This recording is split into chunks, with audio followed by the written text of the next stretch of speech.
इंदौर में जर्जर खतरनाक भवनों के खिलाफ नगर निगम की सख्ती लगातार जारी है। शहर के घनी आबादी वाले राजमोहल्ला क्षेत्र में आज निगम ने एक जर्जर मकान को जमींदोज कर दिया। लंबे समय से यह भवन हादसे को न्योता दे रहा था और स्थानीय लोगों में भय का वातावरण था।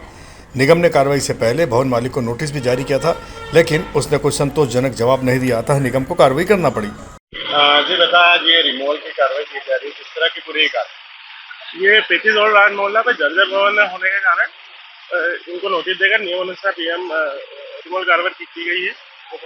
गोपाल मिश्रा भवन स्वामी के नाम 35 और राज मोहल्ला कहाँ रहती है? ये 35 और राज मोहल्ला है।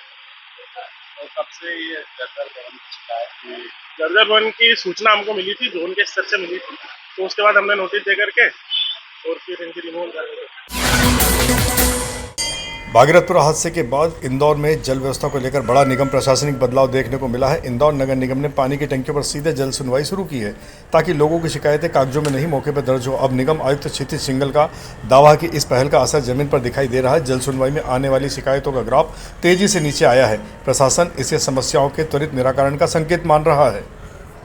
उसकी शिकायतों को लेकर फिलहाल क्या स्थिति? देखिए, जल सुनवाई में जो हमारी जो टंकियों पे अन्य जगहों पर जो हम लोग संचालित कर रहे हैं, उसमें फॉर्चुनेटली लगातार घटते क्रम में शिकायतें आ रही हैं और उसका एक इंडिकेशन है कि कुछ शिकायतें जो हमारी हैं उनका निराकरण होता जा रहा है। तो अब उतनी शिकायतें नहीं हैं और कुछ शिकायतें ऐसी हैं जिनमें कुछ वृहद निर्माण संबंधी या कुछ वो होना है, जो हमारे अमृत 2 की योजनाओं और उनमें कार्य होंगे, तो उसमें फिर उन शिकायतों का निराकरण होगा। गर्मी की आहट के साथ ही इंदौर में पानी को लेकर तैयारियां तेज हो गई। महापौर पुष्पवंत भार्गव ने तड़के सुबह मूसाखेड़ी स्थित स्काडा सेंटर पहुंचकर जल वितरण व्यवस्था की हकीकत जानी। रियल टाइम मॉनिटरिंग सिस्टम के जरिए शहर की टंकी और सप्लाई लाइन की समीक्षा की गई। 2 दिवसीय शटडाउन को लेकर लीकेज दुरुस्त करने का असर अब दिखाई देने लगा है। शहर को रोजाना 10 MLD पानी मिलने लगा है। का चौथा चरण इंदौर पहुंचने में तो समय लगेगा, लेकिन अभी हमारी जो वर्तमान क्षमता है उसके अनुरूप पानी इंदौर पहुंचे, इसको लेकर प्रयास लगातार जारी है। आज हमारे मूसाखेड़ी स्थित स्काडा सिस्टम का मैंने दौरा भी किया, उसका निरीक्षण भी किया और विशेष रूप से कुछ दिन पहले जो 2 दिन का हमने शटडाउन लेकर जहां जहां लीकेजेस थे उनको ठीक किया। विशेष रूप से जहां पंपिंग स्टेशन है, राजीव गांधी चौराहे पर है। और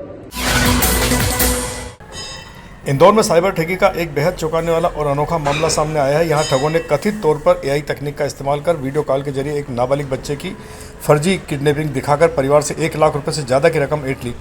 पीड़ित महिला पैसे से अधिवक्ता है। वे अपने पति के साथ शिकायत लेकर इंदौर क्राइम ब्रांच पहुंची। महिला ने बताया कि कुछ दिन पहले उनका 16 साल का बेटा बिना बताए घर से चला गया था। परिवार ने उसे हर जगह तलाश किया, लेकिन पता नहीं चला। इसके बाद परिजनों ने सोशल मीडिया पर बच्चे की फोटो और गुमशुदगी की जानकारी पोस्ट की। इसी दौरान परिवार के मोबाइल पर एक वीडियो कॉल आया।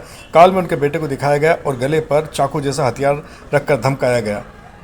परिवार के लोग डर गए और इसके बाद वे वैसा ही करते गए जैसा कि उन्हें आरोपी बता रहे थे।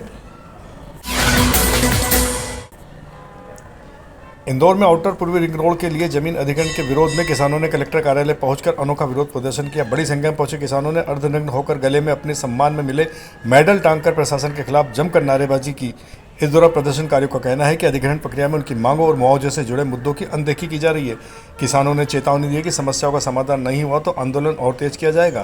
देखिए, आज ईस्टर्न बाईपास के जो कृषक भाई थे वो आए थे और उनका था कि हमारे अलाइनमेंट को संबंधी उनके कुछ विषय थे और उनका था हमारे अलाइनमेंट को ऑपरेशन किया जाए। तो उनसे जब बातचीत हम लोगों ने करी तो हमने उनको आश्वस्त किया कि हम इस चूँकि ये जो प्रोजेक्ट है पूरा बहुत एडवांस स्टेज में उनको बताया उनको हमने, लेकिन फिर भी उनकी जो मांग है उसको हम लोग ऑपरेशन करेंगे। उनकी बाकी मुआवजा संबंधी विषयों को भी हम लोगों ने कराया कि जो भी संभव बेस्ट होगा उसके लिए वो किया जाएगा। और हमने उनको उदाहरण भी दिया कि किस प्रकार ग्रीनफील्ड के अधिग्रहण में हम लोगों ने तत्परता से चीज़ें करी थी और हम लोग पूरे पारदर्शी तरीके से इसको करेंगे। हम सभी किसान भाइयों के साथ पूरी जो जानकारी वो भी साझा करेंगे और इस प्रकार समन्वय बनाकर इस पूरा अधिग्रहण की प्रक्रिया को संपन्न करेंगे। इंदौर में होली और रंग पंचमी पर निकलने वाली पारंपरिक गेर को सुरक्षित व व्यवस्थित बनाने के लिए पुलिस कमिश्नर संतोष कुमार सिंह ने आयोजकों के साथ बैठक ली। उन्होंने स्पष्ट निर्देश दिए कि सभी आयोजन विधिवत अनुमति लेकर ही हो, पर्याप्त वॉलंटियर तैनात रहे और वाहनों की तकनीकी जांच अनिवार्य हो। नशे में वाहन चलाने वालों पर ब्रेथ एनालाइजर से जांच कर कार्रवाई की जाएगी। खतरनाक रंग, केमिकल, हुड़दंग और अव्यवस्था पर रोक रहेगी। आयोजकों ने भी प्रशासन को सहयोग का पूरा भरोसा दिलाया है।